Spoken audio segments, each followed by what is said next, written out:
Riot Games does not want Europe or NA to succeed at an international championship, and the problem is only gonna grow larger. Now, before we blame our players, because this is how we like to do it, we're just gonna call one of the region very bad because this is what Europeans and NA fans want and like to do. I want to talk about a very important factor that maybe is overlooked, and even if it's talked about, maybe it's not talked about enough. So, the subject I want to touch today is the number of games each regions plays. And we're gonna start with Bilibili Gaming, which comes from LPL.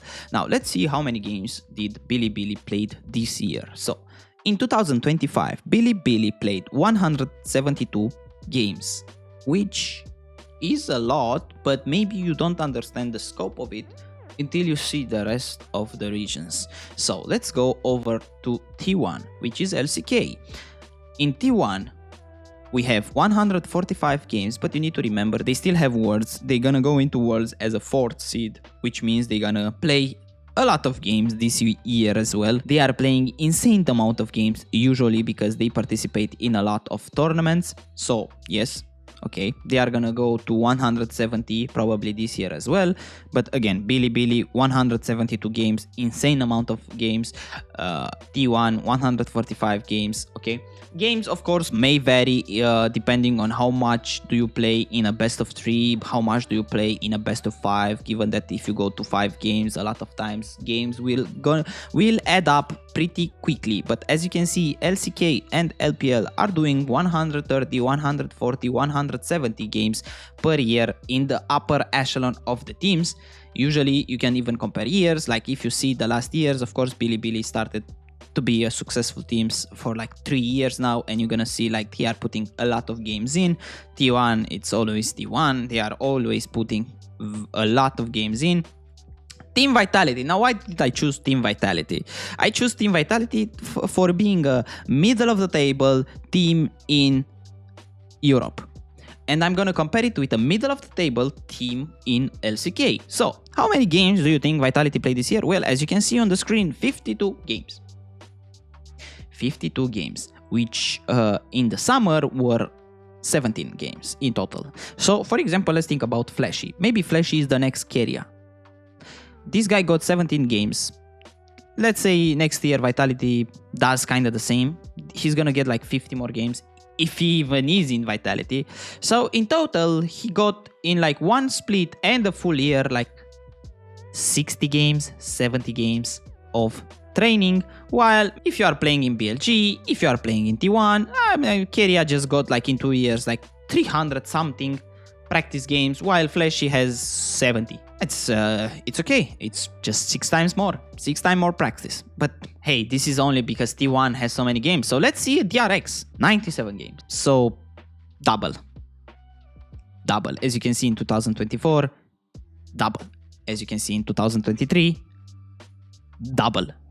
Which matters a lot given that DRX is a team that T1 faces.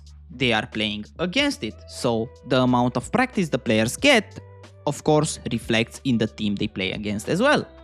Of course, Europe and NA have a lack of good bottom tier teams that will offer a good practice in scrims and on stage games. But the fact that we lack so much stage games, it what hurts us a lot. So even a team like DRX, right, gets 97 games. So okay, DRX, middle of the pack team, didn't go to any international tournament. For sure, G2 is gonna crush them. 100 games, 3 games more. 3 games more given that G2 was to 2 international tournaments this year. And yeah, 3 games. 3 games. You will get more practice in DRX than you will get in G2. It's like sometimes, sometimes. Probably. If G2 is a middle of the pack team, 52 games. DRX has more, and I will say like more practice in terms of like the teams you play against. First of all, the quality of teams, because G2 has to beat Rogue while DRX is fighting versus huge teams like KT, like Genji, like T1, like a lot of good teams. While G2 maybe they get to face KC once and Vitality once. Yay! And then DRX, a team that didn't do anything this year. For sure versus FlyQuest is gonna be very pretty. 79 games. 79 games. A team that went to international competitions, was in the finals for LTA. 79 games. Actually, overall, FlyQuest is always playing less games. Like NA, poor guys, they are thanking God they are picking up players from other regions, because with the amount of games you play in this region, of course you are gonna take a Korean. Of course you are gonna take a Korean, because usually a Korean will play 4 or 5 more stage games than you in average over like a 4-year career. So if you bring a guy from Korea, he's gonna have like 340 games, 300, 400 games on stage, while a player from NA is gonna have like 200 at best. So double, at the very least, double. So is it that our players are bad, or is it that we simply don't practice? And you're gonna see like, okay, but wait a minute, bro. But G2 didn't play a lot of games in 2019 and they were like kind of good, very good, insanely good. But yes, League of Legends is a new game. I like that people call it old. Maybe we got older. I started playing this game 13 years ago, okay? This game was growing a lot.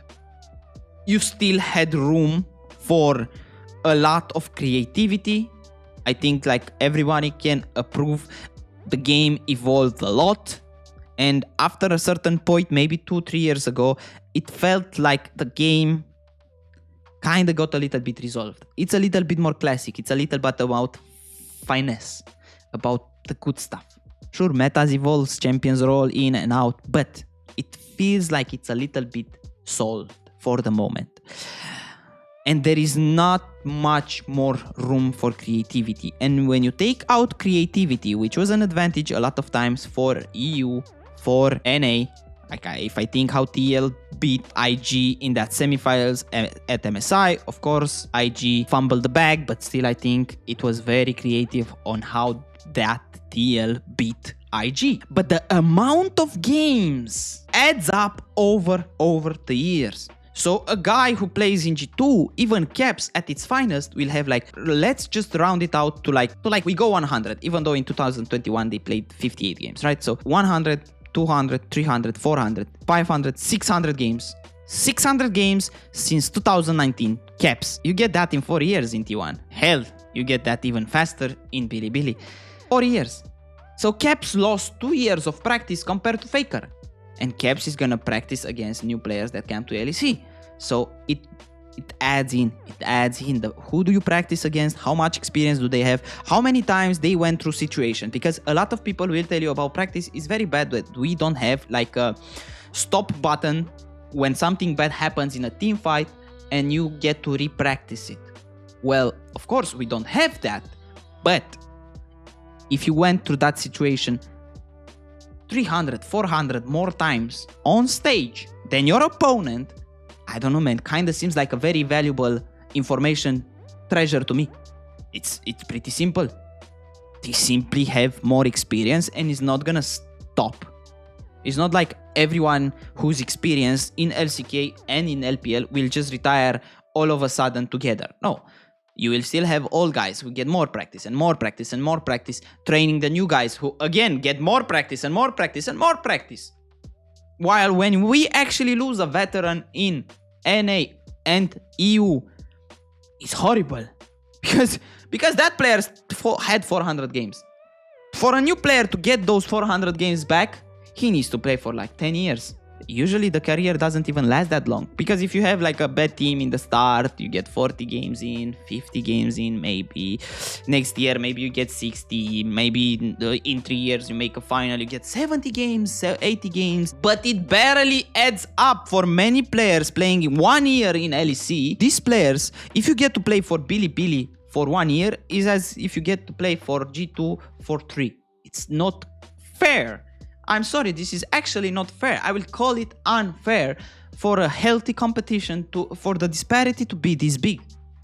Like, it's not about 10, 20 games, because 10, 20 games you can see, you can deny. When you are talking double amount of number over the year, Jesus. It's like I want a good competition. I want something close. I want something very good. I love League of Legends and I don't want this game to die. I'm not toxic in game. I actually enjoy League of Legends. I actually enjoy League of Legends. There I said, probably I'm never gonna be a famous streamer because of it, because you need to hate this game to be appreciated by the community. But I love this game. I love the competition. My heart pumps out every single time there is a close game between a West team and a Eastern team. Even though I'm from Europe, I don't hate NA. I wish them good. I want them to do good. And I find it very stupid that we are still measuring who does better at international championships, because we actually never did anything special outside of 2019 winning an MSI.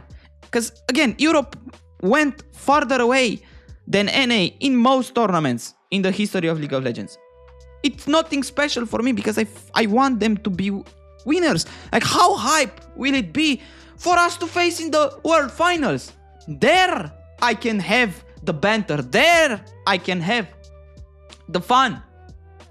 But we'll never get a shot. And everybody's happy about it. Everybody likes the banter. How bad is a EU? How bad is an A? We are not that bad. We are just unpracticed.